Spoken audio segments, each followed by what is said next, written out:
Hey everybody, welcome to another episode of Andrew's Life. I hope everyone is having a wonderful day today, tonight, or whatever time of the day you're watching this video. I am going to be driving through the town of Camp Hill, Alabama, which is located in the eastern central section of the state of Alabama and Tallapoosa County. Now the population of Camp Hill is 934 people. The town has been growing at a rate of 13% as of the 2020 census, and given that this is a small town, there's not going to be a whole lot of amenities available to you here. So for more and better amenities and entertainment and all that wonderful stuff, you can drive 23 minutes into Auburn, Alabama. Which Auburn, I've done a video on Auburn, so feel free to go check out those videos. Auburn, Alabama is only 23 minutes away. Opelika, Alabama, which again I've done a video of Opelika. It's only about, I want to say maybe 25 minutes, give or take, away from Camp Hill. And Alexander City, Alabama is only 26 minutes away. So those are three decent sized cities that you can go to for more and better amenities than what you'll find in Camp Hill, and also entertainment and more and better places to eat, all that good stuff. Now, when I first done my research on Camp Hill,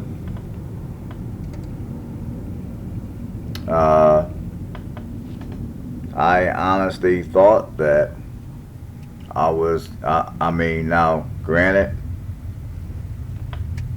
with Camp Hill, there are sections of town that can do with a little bit of improvements, but in my humble opinion, Camp Hill does not look like a bad town. I've interacted with a couple of people in Camp Hill, and Camp Hill, in my opinion, seems like a fairly friendly place to live. The people here seem friendly, they seem welcoming.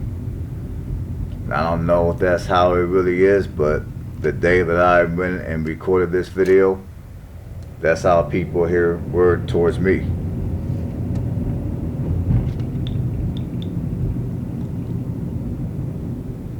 And I gotta say, this town doesn't look that bad.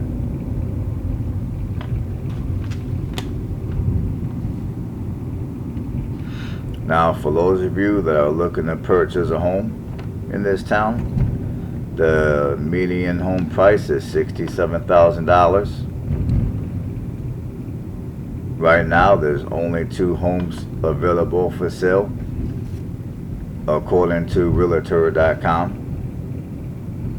There's a house that's selling for $95,000, which is currently pending.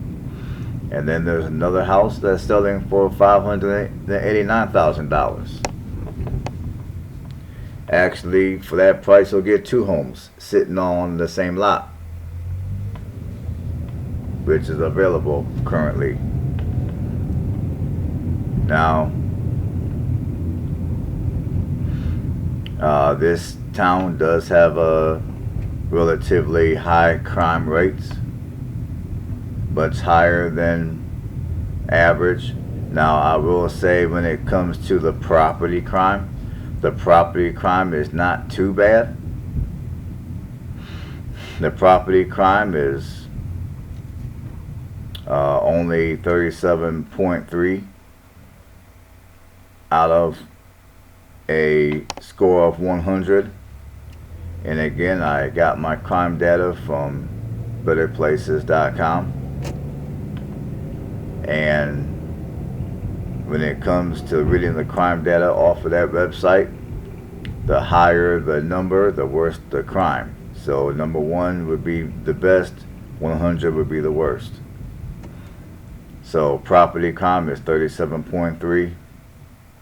The U.S. average for property crime is 35.4. And this is on a scale of 1 to 100. Now, violent crime is fairly scary according to the data here. Now, remind you, the U.S. average for violent crime is 22.7. Violent crime in Camp Hill is 61.3. And as you guys continue to watch this video, you will see signs of a town that has a issue with crime. And like I said, I'm not going to sit here and trash the whole town and say that this whole town is completely garbage and is no good, because there are parts of this town that are decent. But you know, as you guys will see, there's other parts of the town here that when you look at those parts of town, then you know, you'll kind of see some of the indications of crime.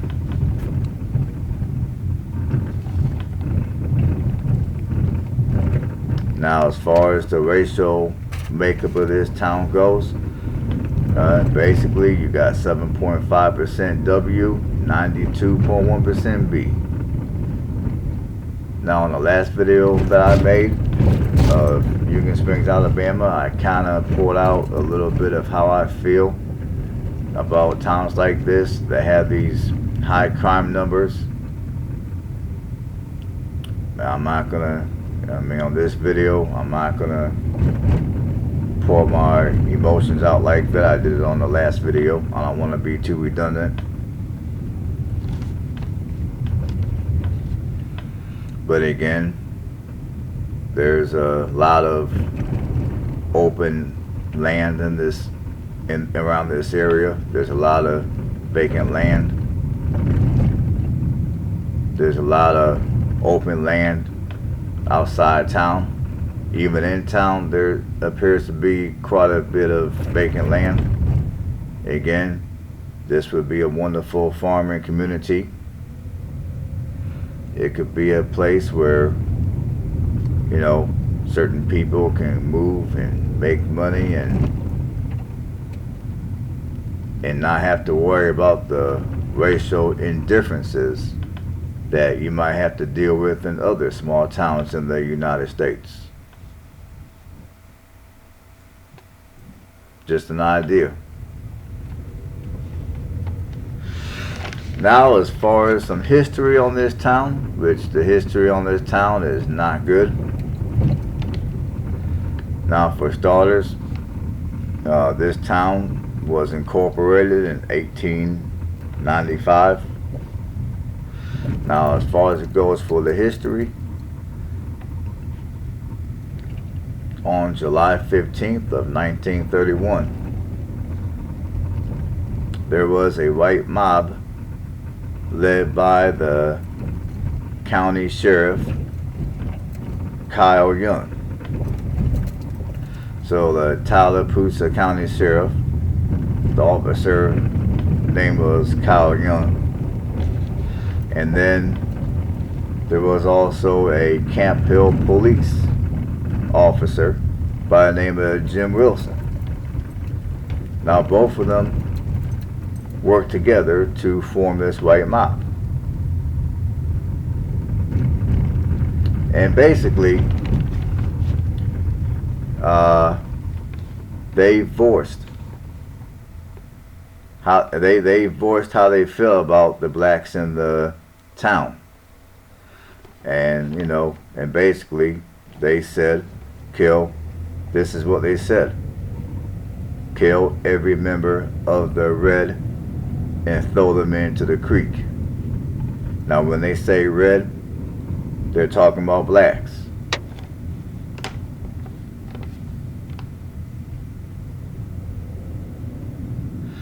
And then following that statement, they raided the Sharecroppers Union meeting, which was being held at a church in Camp Hill at the time, where a shootout between the union members and the mob began. Now, an SCU member, Ralph Gray, was killed, and then after he was killed, they took his body. They took his body that was burnt up. I mean, no, yeah, they burnt. Now, after he was, and let me start over. An SCU member, Ralph Gray, was killed, and they also burnt his house down. His burnt body was dumped on the courthouse steps. Dozens of black men and women were lynched, killed, or injured, and around 30 sharecroppers were arrested, but were later released without charges due to public and international pressure.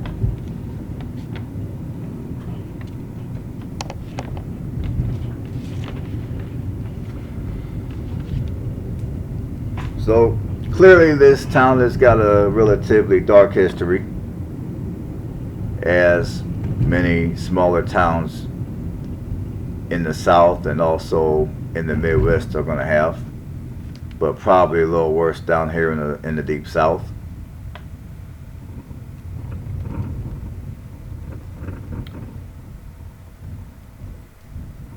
And I'm going to assume that at some point, probably during the years of the race riots, the city began to experience what they call white flight, which is where the majority of the white population basically gathers up their stuff, their family, their business if they had one, and they leave, and they left town.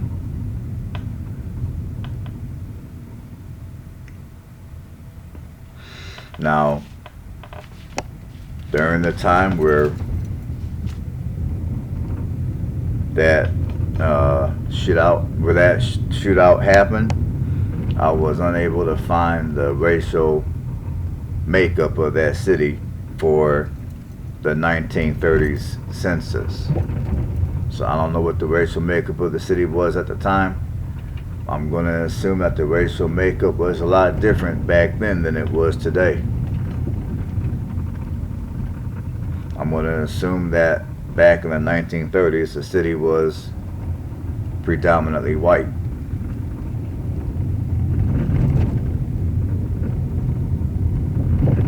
But yeah, I mean, as I drove through this town, you know, although there's parts of this town that look a bit, you know, sketchy, I'll just use that term. I will also say that this town didn't look as bad as what I thought it would be looking like. I mean, and again, like I've said about other towns like this, I mean, I feel with the right attitude, with the right people, with the right attitude and the right power structure, little small towns like this, I feel have plenty of potential of becoming a much better town. And honestly, it kind of breaks my heart to see towns like this here in the Deep South. I mean, you know, down here you got nice weather for the most part. I've said this on my other video that I made of Union Springs, and I'm going to say it again on this video. But, you know, down here in Alabama, you got fairly nice weather. Your winters are fairly mild. Your growing season is long. I mean, you know, just imagine, you know, just come down here, buy you some land, start you a little homestead. Maybe you can create a organic farm. There's all kind of possibilities that you can do to some of this land in rural Alabama. Again, just an idea, just a thought. Alright, folks, I'm gonna quit talking here, and you guys enjoy the rest of the video. Y'all know what you gotta do. You know, if you haven't subscribed to the channel yet, consider subscribing.